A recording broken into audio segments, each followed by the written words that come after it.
The infuriated father of a man who was stomped on by police while suffering a mental health episode once the officers stood down.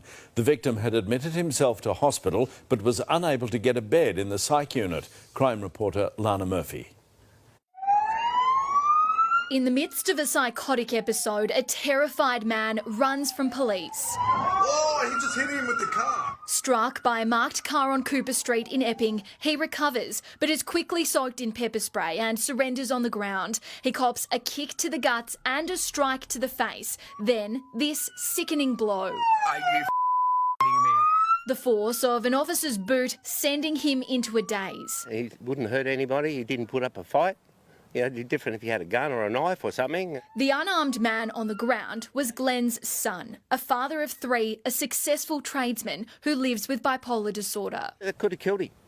You know, these people need to be held to justice and accountable. He was running.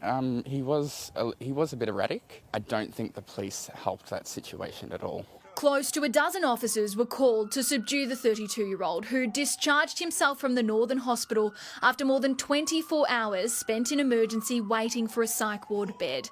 After living 9 years without an episode, the father admitted himself on Saturday. I spoke to him Saturday. He was crying. He wanted me to come in, and I can't because the COVID thing.